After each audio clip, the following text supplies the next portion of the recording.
Good morning. നമ്മൾ steel design ആരംഭിക്കുകയാണ്. Structural design 2 ആണ് നമ്മുടെ സബ്ജക്റ്റ്. അതിൽ ഈ സെക്കൻഡ് പാർട്ടിൽ സ്റ്റീൽ മെമ്പേഴ്സിൻ്റെ ഡിസൈൻ, അതിൻ്റെ കണക്ഷൻസ്, അങ്ങനെയുള്ള കാര്യങ്ങളൊക്കെയാണ് നമ്മൾ കൂടുതലായിട്ട് നമുക്ക് മനസ്സിലാക്കാനുള്ളത്. അപ്പോൾ നമുക്ക് ഫസ്റ്റ് മൊഡ്യൂളിലേക്ക് കിടക്കാം. ബേസിക് ആയിട്ടുള്ള ഐഡിയാസ്, ബേസിക് ടേംസ്, കാര്യങ്ങളെല്ലാം നമ്മൾ ഫസ്റ്റ് മൊഡ്യൂളിൽ നിന്ന് മനസ്സിലാക്കി പോകണം. തുടർന്ന് അതിൻ്റെ കണ്ടിന്യൂ ആയിട്ടുള്ള കാര്യങ്ങളാണ്, കണ്ടിന്യൂഷനാണ് പിന്നീടുള്ള മൊഡ്യൂൾസിൽ നമുക്ക് മനസ്സിലാക്കാനുള്ളത്. ഓക്കെ, അപ്പോൾ ഡിസൈൻ ഓഫ് സ്റ്റീൽ സ്ട്രക്ചേഴ്സാണ് നമ്മൾ മനസ്സിലാക്കാൻ പോകുന്ന കാര്യങ്ങൾ. അത് നമുക്ക് എന്താണ് ഒരു സ്റ്റീൽ സ്ട്രക്ചർ എന്നുള്ളത് നോക്കാം, അല്ലെങ്കിൽ ഒരു സ്ട്രക്ചറൽ മെമ്പറായിട്ട് സ്റ്റീൽ യൂസ് ചെയ്യുന്ന എവിടെ എന്നുള്ളതാണ് പറയുന്നത്. ഫസ്റ്റ് പോയിന്റിൽ എങ്ങനെയാണ് പറയുന്നത്?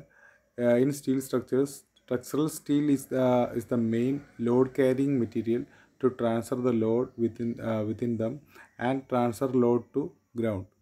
അതായത് നമ്മളൊരു സ്ട്രക്ചർ എടുക്കുകയാണെങ്കിൽ എന്തിനാണ് നമ്മളൊരു ബിൽഡിംഗ് കൺസ്ട്രക്ട് ചെയ്യുന്നത്, അല്ലെങ്കിൽ ഒരു സൂപ്പർ സ്ട്രക്ചർ കൊടുക്കുന്നതിനാണ് ലോഡ് ട്രാൻസ്ഫർ ചെയ്യാൻ വേണ്ടിയിട്ടല്ലേ.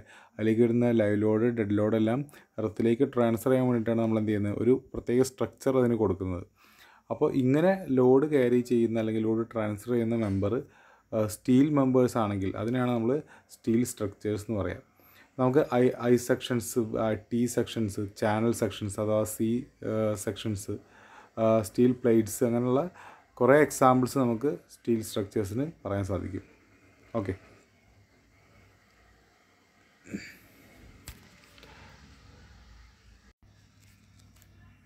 നമുക്കറിയാം നമ്മുടെ RCC എന്ന് പറയുന്നത് റീഇൻഫോഴ്സ്ഡ് കോൺക്രീറ്റ് ആണ്. അതായത് സ്റ്റീൽ റീഇൻഫോഴ്സ്മെൻറ്റ് എടുത്ത കോൺക്രീറ്റ് ആണ് RCC എന്ന് പറയുന്നത്. നമ്മൾ ഫസ്റ്റ് ഭാഗത്ത് അല്ലെങ്കിൽ സ്ട്രക്ചറൽ ഡിസൈൻ 1 നമ്മൾ RCCനെ കുറിച്ചുള്ള കാര്യങ്ങൾ പഠിച്ചു. RCC എന്ന് പറയുന്നത് ഒരു കോമ്പോസിറ്റ് സ്ട്രക്ചറാണ്. അതിൽ സ്റ്റീലും അതേപോലെ കോൺക്രീറ്റ് ഉൾപ്പെടുന്നുണ്ട്. ഓക്കെ, പക്ഷേ നമ്മളിവിടെ എന്താണ് സ്റ്റീൽ മാത്രം എടുക്കുന്നത്, അതിന് വേറെ കോൺക്രീറ്റ് സപ്പോർട്ടൊന്നും ഇല്ലാതെ എല്ലാ തരത്തിലുള്ള ലോഡും സ്റ്റീൽ മെമ്പേഴ്സ് എടുക്കുന്ന, അല്ലെങ്കിൽ സ്റ്റീൽ ആണ് എടുക്കുന്നത് എന്നുള്ള രീതിക്കുള്ള സ്ട്രക്ചേഴ്സിനെ കുറിച്ചാണ് നമ്മൾ ഈ ഭാഗത്ത് പഠിക്കുന്നത്. നമുക്ക് കോമൺ സ്റ്റീൽ സ്ട്രക്ചേഴ്സ്, നമ്മൾ കാണുന്ന സ്ട്രക്ചേഴ്സ് ഒക്കെ നോക്കാം. നമുക്കറിയാം നമ്മൾ കോൺക്രീറ്റ് സ്ട്രക്ചേഴ്സ് കുറേ കാണുന്നുണ്ട്, ഫ്രെയിം സ്ട്രക്ചേഴ്സ് കുറേ നമ്മൾ കാണുന്നുണ്ട്.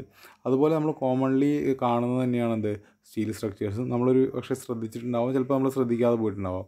അപ്പോൾ ഏതൊക്കെയാണ് നമുക്ക് കോമൺ ആയിട്ടുള്ള സ്റ്റീൽ സ്ട്രക്ചേഴ്സ് നോക്കുകയാണെങ്കിൽ, ഒന്നാമത് പറയുന്നത് റൂഫ് ട്രസ്സാണ്.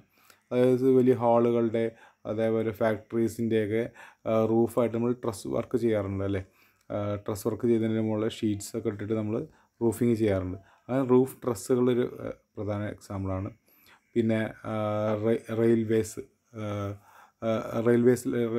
സ്റ്റേഷൻസിൻ്റെ കൊടുക്കുന്ന റൂഫ്, അങ്ങനെയുള്ള കാര്യങ്ങൾ.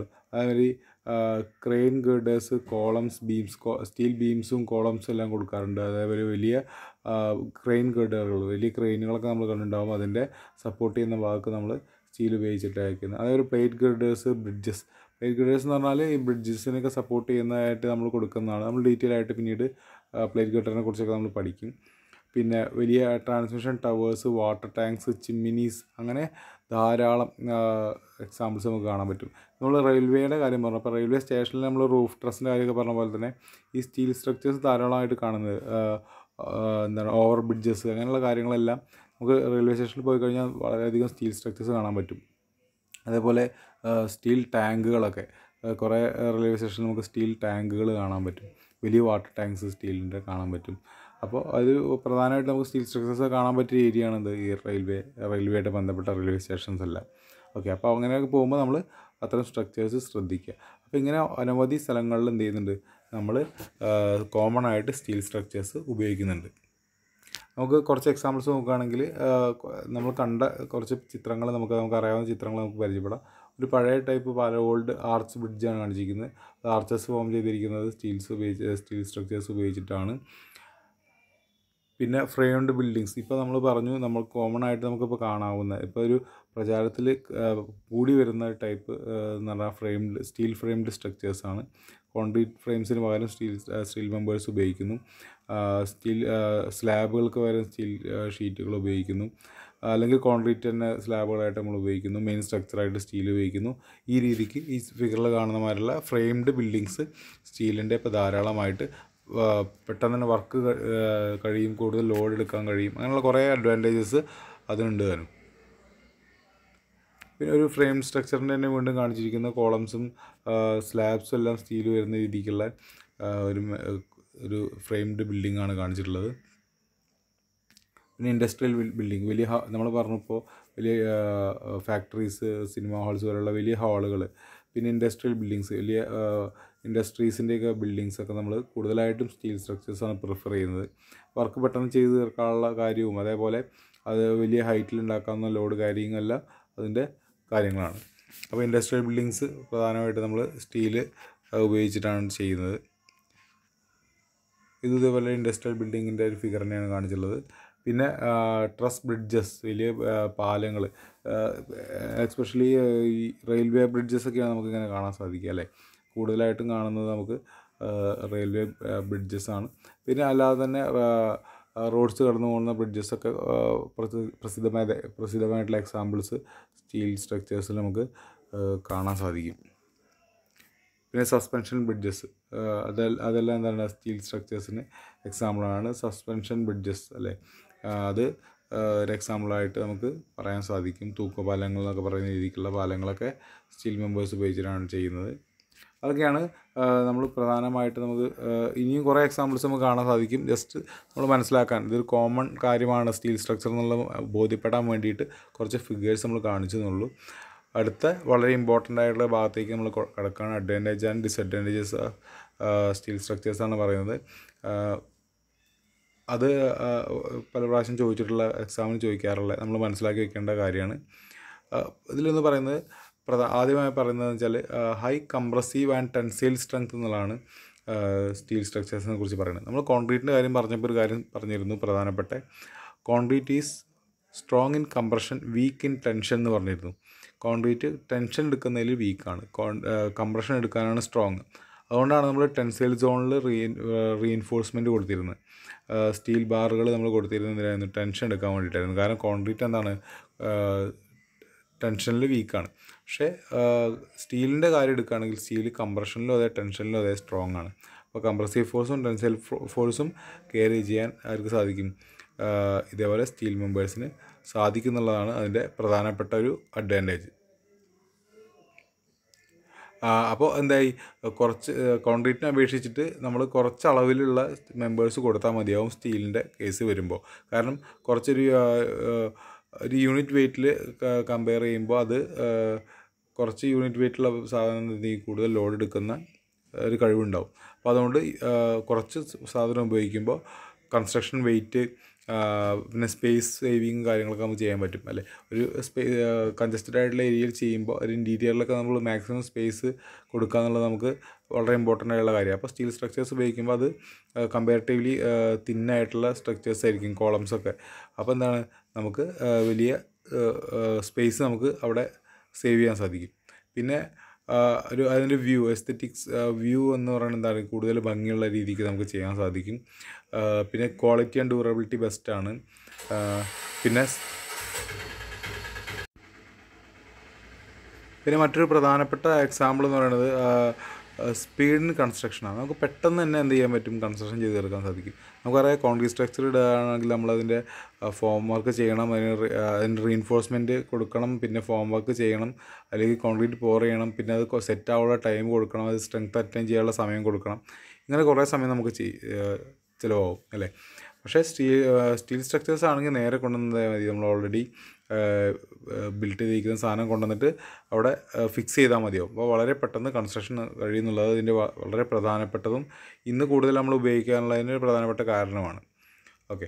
പിന്നെ അതുവഴി റീയൂസബിലിറ്റി ആൻഡ് സ്ക്രാപ്പ് വാല്യൂൻ്റെ കാര്യമൊക്കെ എൻവയോൺമെൻറ്റൽ ഫ്രണ്ട്ലി, അതായത് വേസ്റ്റേജ് കുറവായിരിക്കും. നമ്മൾ ഒരു സ്ഥലത്ത് ഉപയോഗിച്ച സ്ട്രക്ചർ തന്നെ നമ്മൾ മേ ബി ബോൾട്ടഡ് കണക്ഷനൊക്കെ വെച്ചിട്ടാവും, ബോൾട്ട് വെച്ചിട്ടാവും കണക്ട് ചെയ്തിട്ടുണ്ടാവും. അപ്പോൾ നമുക്കത് ആ ബിൽഡിങ്ങിൻ്റെ ആവശ്യം കഴിഞ്ഞാൽ നമുക്ക് എന്ത് ചെയ്യാൻ പറ്റും, അത് ഉരിയെടുത്ത് നമുക്ക് വേറെ സ്ഥലത്ത് കൊണ്ടുപോകാം, അല്ലെങ്കിൽ അതെന്ത് ചെയ്യാം, റീയൂസ് ചെയ്യാൻ നമുക്ക് സാധിക്കും. അത് ഉരുക്കിയെടുത്ത് പുതിയ സ്റ്റീൽ സ്ട്രക്ചേഴ്സായിട്ട് മാറ്റാൻ നമുക്ക് സാധിക്കും അല്ലേ. കോൺക്രീറ്റിൻ്റെ കാര്യം അങ്ങനെയാണ്. കോൺക്രീറ്റ് ഒരു ലൈഫ് ടൈം കഴിഞ്ഞാൽ, ബിൽഡിങ്ങിൻ്റെ ലൈഫ് ടൈം കഴിഞ്ഞാൽ നമ്മൾ പൊളിച്ച് കളയണം അല്ലേ. പിന്നീട് ആ കോൺക്രീറ്റ് അവിടെ ഡിസ്പോസ് ചെയ്യുന്നുള്ള കാര്യമൊക്കെ നമുക്ക് വലിയ ടെൻഷനുള്ളൊരു കാര്യമാണ്. നമ്മൾ കോൺക്രീറ്റിൻ്റെ പഠിക്കുന്ന സമയത്ത് നമ്മൾ പറഞ്ഞിരുന്നു, എവിടെ കൊണ്ടുപോയി ഈ സാധനം ഇടും അല്ലെ. കോൺക്രീറ്റ് വേസ്റ്റ് നമ്മൾ അവിടെ ഡെപ്പോസിറ്റ് ചെയ്യുന്നുള്ളത് ഫ്യൂച്ചറിൽ വലിയ ടെൻഷൻ ഉണ്ടാക്കുന്ന ഒരു കാര്യമാണ്. ആ സമയത്ത് എന്താണ്, ഇത് റീയൂസബിൾ ആയിട്ടുള്ള മെറ്റീരിയലാണ്.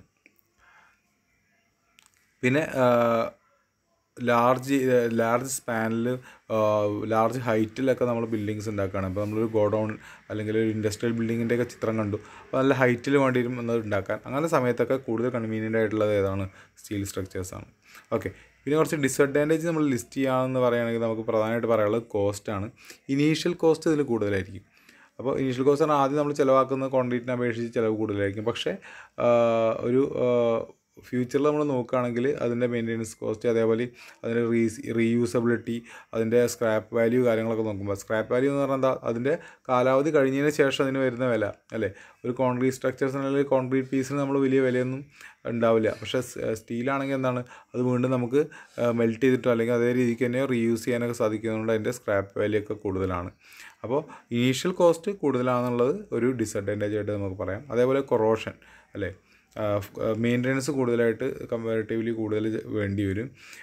കാരണം എന്താ, കൊറോഷനൊക്കെ സാധ്യതയുണ്ട്. അപ്പോൾ അതിന് വേണ്ടിയുള്ള പ്രൊട്ടക്റ്റീവ് മെഷേഴ്സൊക്കെ നമ്മൾ കൂടുതലായിട്ട് കൊടുക്കണം എന്നുള്ളത് നമുക്കൊരു ഡിസഡ്വാൻറ്റേജ് ആയിട്ട് നോട്ട് ചെയ്യാം. അതേപോലെ ലോ ഫയർ റെസിസ്റ്റൻസ്, ഒരു ഫയർ ഹസാർഡൊക്കെ ഉണ്ടായിക്കഴിഞ്ഞാൽ അതിന് ഡാമേജസ് സംഭവിക്കാനുള്ള സാധ്യതകൾ സ്റ്റീൽ സ്ട്രക്ചേഴ്സിന് കൂടുതലാണ്. അപ്പോൾ നമ്മൾ അതിനനുസരിച്ചുള്ള ക്വാളിറ്റിയുള്ള മെമ്പേഴ്സൊക്കെ ഉപയോഗിച്ചാൽ നമുക്ക് ചിലപ്പോൾ പ്രശ്നമില്ലാതിരിക്കാം. എങ്കിലും കമ്പാരിറ്റീവ്ലി എന്താണ്, അതിൻ്റെ ഫയർ റെസിസ്റ്റൻസ് ലോ ആണെന്ന് നമുക്ക് പറയാൻ സാധിക്കും. ഇനി അടുത്ത നമ്മൾ പറയുന്നത് ജസ്റ്റ് സ്റ്റീൽ മേക്കിങ്ങിൻ്റെ ഒരു പ്രൊസീജിയറാണ്. സ്റ്റീലാണ് നമ്മൾ പ്രധാനമായിട്ടൊരു സ്ട്രക്ചറൽ മെമ്പറായിട്ട് ഉപയോഗിക്കുന്നത്. അപ്പോൾ ജസ്റ്റ് നമ്മൾ എങ്ങനെയാണ് ഉണ്ടാക്കുന്നത് മനസ്സിലായാൽ മതി. ഇതിൽ പ്രധാനപ്പെട്ട കാര്യങ്ങൾ നമുക്ക് നോട്ട് ചെയ്ത് പോവാം.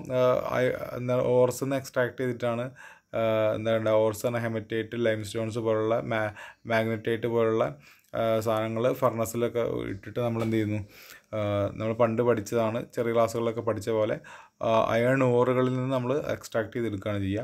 പിന്നെ ഓക്സിജൻ അതിൽ കൂടെ പാസ് ചെയ്യും.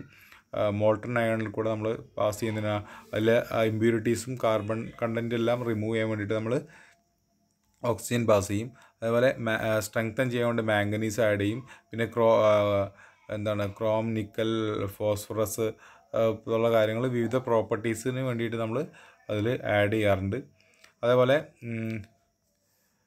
പിന്നെന്താ, മെക്കാനിക്കൽ മെഷേഴ്സിൽ നമ്മൾ എന്ത് ചെയ്യും, അത് പലതരത്തിലുള്ള ബാർസ്, പ്ലേറ്റ്സ്, ആംഗിൾസ് ഒക്കെ ആയിട്ട് മാറ്റും. അതിൽ പ്രധാനപ്പെട്ട ഒരു കാര്യം നമ്മൾ നോക്കാനുള്ളത് ഈ ടേമാണ്. ഇവിടെ ഒരു ടേം പറയുന്നുണ്ട് ഹോട്ട് റോൾഡ്. ടേം ശ്രദ്ധിക്കുക, ഹോട്ട് റോൾഡ് എന്ന് പറയുന്നുണ്ട്. അപ്പോൾ ഈ മെഷീൻസ് യൂസ് ചെയ്ത് ഹോട്ട് റോൾ ചെയ്തിട്ട് ചൂടാക്കിയിട്ട് റോൾ ചെയ്തിട്ടാണ് എന്ത് ചെയ്യുന്നത്, ഇത് ചെയ്യുന്നത് നമുക്ക് പറയാൻ സാധിക്കും. അപ്പോൾ ഈ ഹോട്ട് റോളിംഗ് എന്നുള്ളത് ഒരു പ്രധാനപ്പെട്ട ഒരു കാര്യമാണ്. അതിൻ്റെ ഒരു കൺസ്ട്രക്ഷൻ മെത്തേഡായിട്ട് നമുക്ക് പറയാൻ സാധിക്കും. അപ്പോൾ നമ്മൾ റോൾഡ് സ്ട്രക്ചേഴ്സ് എന്നാണ് പറയുക. ഡ്യൂ ടു നമ്മൾ ഈ ഹോട്ട് റോളിംഗ് ചെയ്യുന്ന കാരണം റോൾഡ് സ്ട്രക്ചേഴ്സ് എന്നാണ് നമ്മൾ ഈ സ്റ്റീൽ സ്ട്രക്ചേഴ്സിനെ പറയുക. ആ കാര്യം ഒന്ന് ആലോചിക്കുക. അതുകൊണ്ട് ആ ഹോട്ട് റോളിംഗ് എന്നുള്ള കാര്യം അല്ലെങ്കിൽ റോളിംഗ് എന്നുള്ള കാര്യം പ്രധാനമായിട്ടുള്ള അതൊരു എന്താണ്, സ്ട്രക്ചറൽ മെമ്പേഴ്സിൻ്റെ കൺസ്ട്രക്ഷൻ മെത്തേഡാണെന്നുള്ള ആലോചിക്കുക. അപ്പോൾ റോൾ സ്ട്രക്ചേഴ്സ് എന്ന് പറഞ്ഞാൽ അത് റോളായി വെക്കുന്നതുകൊണ്ടല്ല, ഈ ഹോട്ട് റോളിംഗ് ചെയ്യുന്നതുകൊണ്ടാണ്. അതാണ് അതിൻ്റെ പ്രൊസീജിയർ. മെക്കാനിക്കൽ പ്രോസസ്സിന് നമ്മൾ പറയുന്ന പേര് അതാണെന്നുള്ളത് മനസ്സിലാക്കുക. പിന്നെ നമ്മൾ വീണ്ടും അതിൻ്റെ സ്ട്രെങ്ത് വേരി ചെയ്യാൻ വേണ്ടിയിട്ട് അതിൻ്റെ ഡക്റ്റിലിറ്റി, ബ്രിട്ടിൽനെസ് പോലുള്ള ക്യാരക്ടേഴ്സിന് വേണ്ടിയിട്ട് ഡിഫറെൻറ്റ് അളവിൽ കാർബൺ ആഡ് ചെയ്ത് കൊടുക്കും. പിന്നെ നമ്മൾ കൂടുതലായിട്ടും ബിൽഡിംഗ് മെറ്റീരിയൽസ് ആയിട്ട് ലോ കാർബൺ സ്റ്റീലാണ് നമ്മൾ കൂടുതലായിട്ട് ഉപയോഗിക്കുക. അപ് ടു 1% ആണ് അതിൽ കാർബണിൻ്റെ അളവ്. അതിന് വേണ്ടിയിട്ടാണ് ഡക്റ്റിലിറ്റി ഇൻക്രീസ് ചെയ്യാൻ വേണ്ടിയിട്ടാണ്. കാർബണിൻ്റെ അളവ് കൂടുതൽ അനുസരിച്ച് കൂടുതൽ ബ്രിട്ടിലാവും എന്ന് പറഞ്ഞാൽ പൊട്ടിപ്പോകുന്ന തരത്തിൽ. അപ്പോൾ അതിന് കൂടുതൽ കംപ്രഷൻ എടുക്കാൻ സാധിക്കും, പക്ഷേ പെട്ടെന്ന് പൊട്ടിപ്പോകുന്ന ടെൻഷൻ എടുക്കാനുള്ള അളവ് കുറവായിരിക്കും, കപ്പാസിറ്റി കുറവായിരിക്കും. അപ്പോൾ ലോ കാർബൺ സ്റ്റീലാണ് നമ്മൾ പൊതുവെ യൂസ് ചെയ്യുക എന്നുള്ളതും മനസ്സിലാക്കുക. ഈ പ്രധാനമായിട്ടുള്ള ഒരു സംഭവമാണ് പ്രോപ്പർട്ടീസ് ഓഫ് സ്റ്റീൽ എന്നുള്ളത്. ഫിസിക്കൽ പ്രോപ്പർട്ടി, മെക്കാനിക്കൽ പ്രോപ്പർട്ടിയാണ് നമുക്ക് പറയാനുള്ളത്. നമ്മൾ ജസ്റ്റ് മനസ്സിലാക്കി വയ്ക്കുക. ഇത് നമുക്ക് ഡയറക്റ്റ് നമ്മൾ കാണാതെ പഠിക്കുന്നു വേണ്ട, പലപ്പോഴും എക്സാമിന് ചോദിച്ചിട്ടുള്ളതാണ്. പക്ഷേ എവിടെ നിന്ന് നമുക്ക് കിട്ടും? നമ്മുടെ കോഡിൽ നിന്ന് നമുക്ക് കിട്ടും. നമ്മൾ ഓൾറെഡി കഴിഞ്ഞ ക്ലാസ്സിൽ പറഞ്ഞിരുന്നു ഏത് കോഡാണ് നമ്മൾ ഉപയോഗിക്കേണ്ടതെന്ന്. ഏതായിരുന്നു? Indian standard code. ഏത്? IS 800 2000 അല്ല, 2007 ആണ്.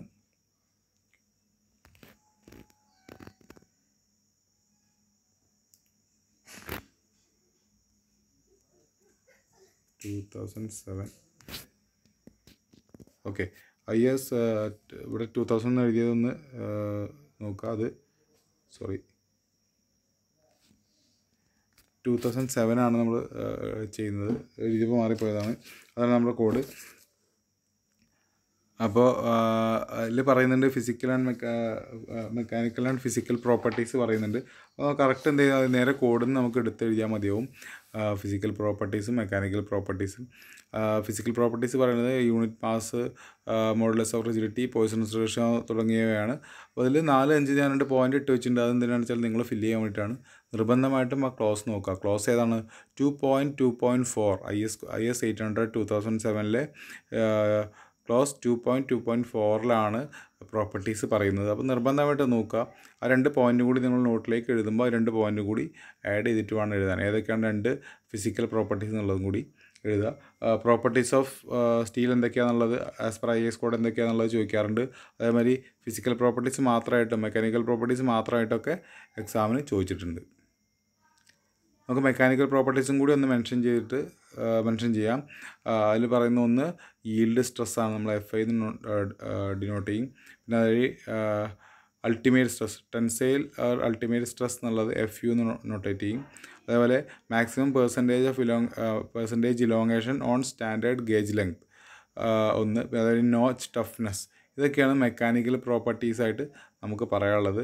അതിൽ എന്താണ് ഈൽഡ് സ്ട്രെങ്ത്തിൻ്റെ വാല്യൂസിൻ്റെ റേഞ്ചൊക്കെ അവിടെ പറയുന്നുണ്ട്. അതേമാതിരി അൾട്ടിമേറ്റ് ടെൻസൈൽ സ്ട്രെങ്ത്തിൻ്റെ വാല്യൂസ് പറയുന്നുണ്ട്.